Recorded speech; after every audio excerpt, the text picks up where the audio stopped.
बाबा साहब के गद्दारों में कुछ नालायक ऐसे भी हैं। एक दिन की बात है, उस दिन पढ़े लिखे दलित वर्ग के एक गद्दार का मुझसे सामना हो गया। उसे मालूम नहीं था वह ऐसा करके किसी बर्रे के छत्ते में हाथ डाल रहा है। वह अपने आप को बहुत ही होशियार चंद समझ रहा था, जबकि उसकी बातों से मुझे लग रहा था कि वह शायद उसके बाप की असली औलाद नहीं है और नकली औलाद है, किसी हरामजादे की औलाद है। खैर, उसने मुझसे कहा कि साहब, आप बार बार दलित वर्ग के हम पढ़े लिखे लोगों को कोसते रहते हैं और यह कहते हुए पाए जाते हैं कि हम लोगों ने बाबा साहब को बहुत धोखा दिया है, उनके साथ बहुत गद्दारी की है। तो आप मुझे यह बताएं कि हमने बाबा साहब के साथ किस तरह से गद्दारी की है। उनकी यह बात सुनकर पहले तो मेरा मन हुआ कि उसे ऐसे कठोर शब्दों से उछालकर हकीकत की जमीन पर पटक दूं कि उसे अपनी छठी का दूध याद आ जाए, परंतु मैंने फिर सोचा कि चलो जाने दो, बेचारा नादान है, शायद इसकी अक्ल मनुवाद की भैंस चढ़ गई है। फिर इसके साथ साथ यह भी सोचा कि बेचारा है तो अपने ही वर्ग का, इसलिए मैंने उससे कहा, भाई साहब, आप बाबा साहब द्वारा दिए गए आरक्षण का लाभ उठाकर सरकारी नौकरी में आए या नहीं? नहीं, मैं बाबा साहब द्वारा दिए गए आरक्षण की वजह से नौकरी में नहीं आया हूँ। मैं आज बैंक का मैनेजर हूँ तो अपने स्वयं की योग्यता से हूँ। मैंने अपनी ज्ञान और अपनी प्रतिभा के बल से यह नौकरी प्राप्त की है। अच्छा, तो आप इतने बुद्धिमान हैं? मैंने नकली आश्चर्य प्रकट करते हुए कहा। हाँ, मैंने अपनी समस्त परीक्षाएं प्रथम श्रेणी में ही उत्तीर्ण की है। मैं रिजर्व कोटे का जरूर हूँ, किंतु रिजर्व कोटे से मेरा सिलेक्शन नहीं हुआ। मैंने तो अनारक्षित वर्ग के लोगों से कंपटीशन करके इस नौकरी को प्राप्त किया है। अब उनकी यह बेतुकी बात सुनकर मुझसे रहा नहीं गया। मैंने उनसे पूछा, अच्छा श्रीमान जी, आप मुझे ये बताइए, आपके पिताजी कहाँ तक पढ़े लिखे थे? वे अनपढ़ थे, उन्होंने बताया। और उनके पिताजी? मैंने पूछा। वे भी पढ़ नहीं पाए। और आपके परदादा? वे भी अनपढ़ ही बताए जाते हैं। और उनके पिता? आखिर आप कहना क्या चाहते हैं? उन्होंने मेरे प्रश्नों पर झुंझलाते हुए कहा। श्रीमान जी, मैं यह कहना चाहता हूँ कि वे सब क्यों नहीं पढ़ पाए? क्या उनमें अक्ल नहीं थी? क्या वे सब बुद्धू ही थे? क्या उनमें एक भी आपकी तरह अक्ल वाला नहीं था? आपके खानदान में एकमात्र आप ही बुद्धिमान पैदा हुए, बाकी तो सब के सब मूर्ख ही हुए। मेरा ऐसा उत्तर सुनकर वे बुरी तरह बौखला उठे। कहने लगे, आप मेरी ही बात करें, मेरे खानदान तक ना जाइए। क्यों नहीं जाऊं? मैं आपसे यह जानकर ही रहूंगा कि आखिर आपकी खानदान में आपकी तरह कोई क्यों नहीं पढ़ लिख सका। क्या उस समय स्कूल कॉलेज नहीं थे? थे जरूर, परंतु उस जमाने में अपने वर्ग में पढ़ाई लिखाई का प्रचलन नहीं था। आखिर उनके मुख से सच्ची बात निकल ही गई। क्यों नहीं था? मैंने अपने एक एक शब्द पर जोर देते हुए कहा। मेरे इस प्रश्न को सुनकर उनसे कुछ जवाब देते नहीं बना। इस पर मैंने अपना प्रश्न दोहराया।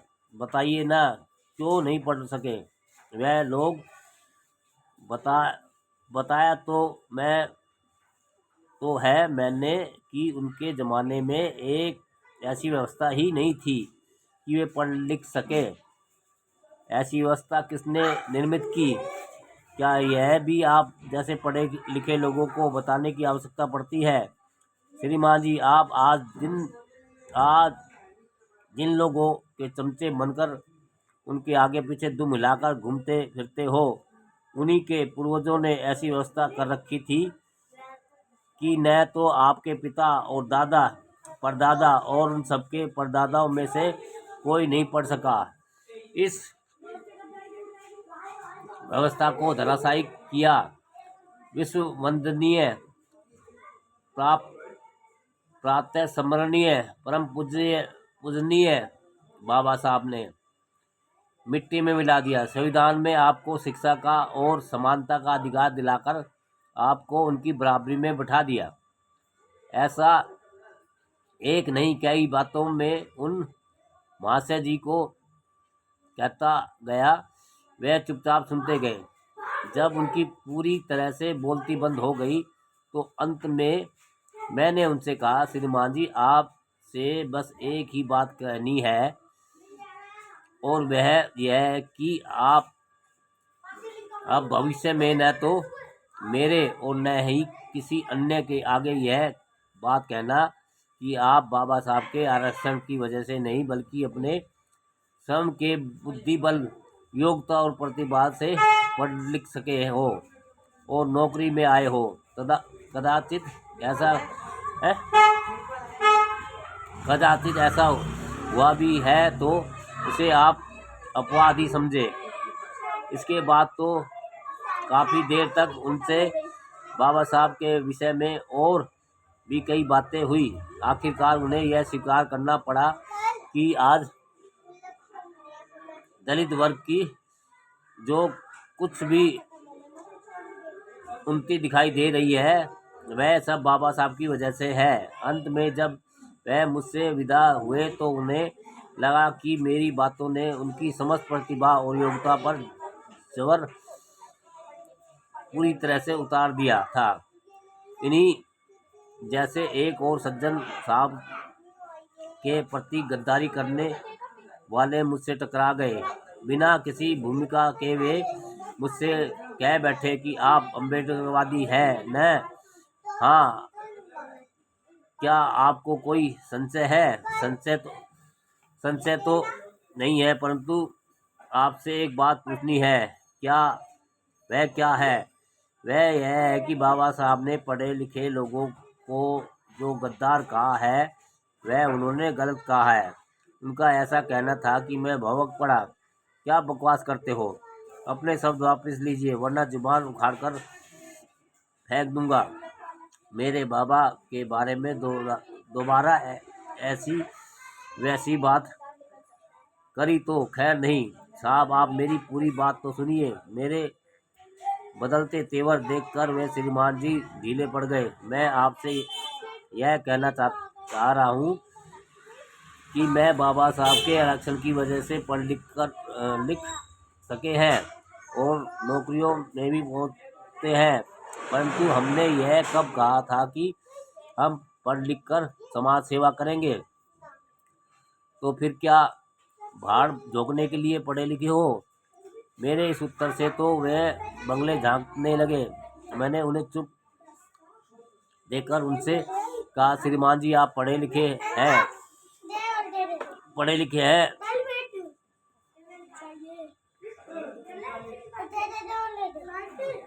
अरे भाई, ये तो क्या ये तू बोले, तू भी बहुत देर से खड़ी है यार सर।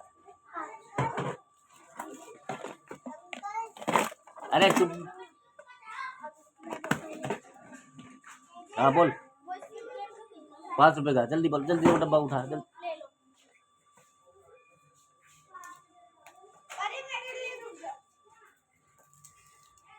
तू बोल जल्दी।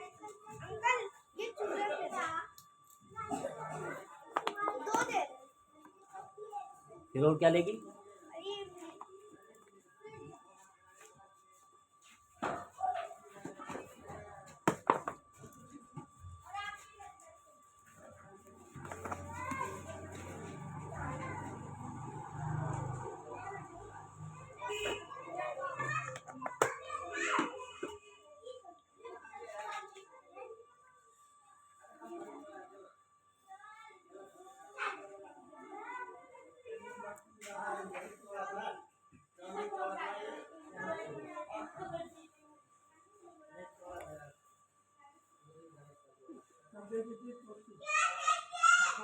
दोस्तों बीच में हमारा काम ऐसा है, जो बच्चों का सामान रखते हैं उसमें बीच में बच्चे आ जाते हैं, वो सारी वीडियो डिस्टर्ब हो जाती है, माफ़ करना दोस्तों। आगे मेरे इस उत्तर में तो वह बंगले झांकने लगे। मैंने उन्हें चुप देखकर उनसे कहा, श्रीमान जी आप पढ़े लिखे हैं, आप लोगों में कुछ सोचने समझने की शक्ति होनी चाहिए। यदि आपने बाबा साहब के आरक्षण का लाभ उठाकर पढ़ाई लिखाई की है, नौकरी हासिल की है, तो उनका एहसान भी उतारना चाहिए। न उतार सके तो कम से कम एहसान फरामोश तो मत बनकर अपने ही हाथों अपने गाल पर तमाचा जड़ने का काम तो न करें। मैंने उन श्रीमान जी को उस दिन तभी छोड़ा जब उन्होंने बाबा साहब के विषय में कहे गए शब्दों को वापस लिया, क्षमा याचना की। सच बात तो यह है कि बाबा साहब को ऐसे नालायक लोगों के लिए कहना पड़ गया था कि मुझे पढ़े लिखों ने बहुत धोखा दिया है। अकल के पीछे लठ लेकर घूमने वाले उक्त दोनों महाशयों की तरह एक महाशय से मेरी मुलाकात बाबा साहब की जयंती के परम पावन दिवस पर हुई। वे भाषण झाड़ रहे थे। आखिर वे भी अपने भाषण के दौरान अपनी मूर्खता का परिचय दे ही उठे। वे कह उठे कि बाबा साहब ने हिंदू धर्म का परित्याग करके जो बौद्ध धर्म ग्रहण किया है वह ठीक नहीं किया। उनके ऐसा करने भर की देर थी कि वे गर्ज उठा, अपनी बकवास बंद करो।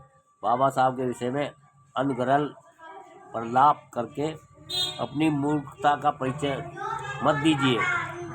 मेरे द्वारा इतना कहना था कि वे श्रीमान जी हक्के बक्के रह गए। फिर वह कह उठे, आप कौन होते हैं मुझे बोलने से बंद करने वाले? उनके इस प्रश्न पर मैंने फिर गरज कर कहा, मैं बाबा भीम का वीर पुत्र हूँ। मेरे बाबा के मंच पर उनका अपमान होते हुए नहीं देख सकता। आपको उनके विषय में ऐसी बेतुकी बात कहनी है तो अपनी कहीं अन्यत्र जगह जाकर अलग जगह जाकर कहिए। हालांकि वहाँ कहना भी मुझे नागवार गुजरेगा, परंतु जिस स्थान पर बाबा साहब की जयंती मनाई जा रही है उसी स्थान पर उनका अपमान होते हुए मैं कैसे देख सकता हूँ? तुम्हारे जैसा कोई नालायक पुत्र ही होगा जो अपने पिता का अपमान होते हुए देख सकता है। मेरी ऐसी बातें सुनकर सभा में सन्नाटा छा गया। उसके बाद सभी श्रोताओं ने मेरी बात के समर्थन में तालियां की गड़गड़ाहट में से माहौल बुझा दिया और मेरी बात का पुरजोर समर्थन किया। इस पर अध्यक्ष और कार्यक्रम के कर्ताओं ने उस नालायक वक्ता को मंच से उतारकर अपने स्थान पर बैठ जाने को कहा।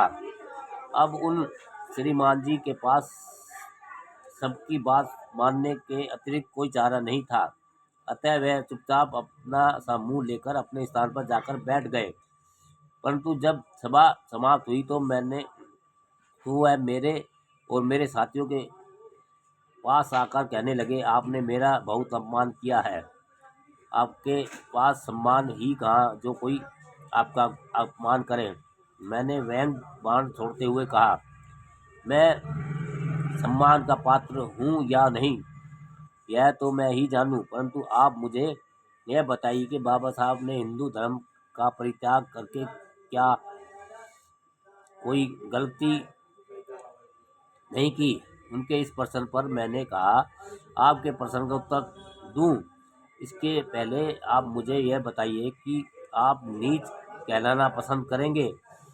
नहीं, कदापि नहीं, और किसी के द्वारा भी नहीं। ठीक है, तो अब आप यह बताइए कि हिंदू धर्म में कितने वर्ण होते हैं? 4 वर्ण। उन्होंने कहा, वे कौन से हैं? ब्राह्मण, क्षत्रिय, वैश्य और शूद्र। हिंदू धर्म के लोगों ने आपको इन वर्णों में से किस वर्ण का मान रखा है? शूद्र। उन्हें न चाहते हुए भी कहना पड़ा।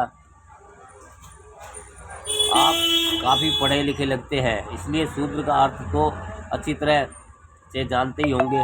यदि नहीं तो मैं आपकी जानकारी के लिए बता देता हूँ कि शूद्र का अर्थ ही होता है नीच। अब कहिए, हिंदू धर्म में बनने रहने का अर्थ का अर्थात हिंदू कहलाने का सीधा अर्थ हुआ कि आप नीच हैं। अतः जब तक आप हिंदू बने रहेंगे तब तक आपको नीच ही कहा जाता रहेगा।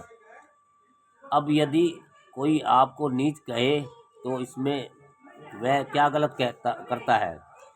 उन्हें विश्वास नहीं था कि वे मुझसे बातचीत करेंगे, तो उन्हें मुंह की खानी पड़ी। खैर, उस दिन उनसे इस विषय में कोई और बहुत सी बातें हुई। अंत में उन्हें यह स्वीकार करना पड़ा कि बाबा साहब ने हिंदू धर्म का परित्याग करके महान ही नहीं महानतम कार्य किया है। इस पर मैंने उनसे कहा कि यदि आप बाबा साहब के सच्चे अनुयायी ही बनना चाहते हैं तो निश्चित रूप से आपको बाबा साहब की तरह हिंदू धर्म का परित्याग करके बौद्ध धर्म ग्रहण कर लेना चाहिए, ताकि आप पर उनका यह कथन लागू न हो कि मुझे पढ़े लिखे लोगों ने धोखा दिया। दोस्तों, हाँ, बाबा साहब के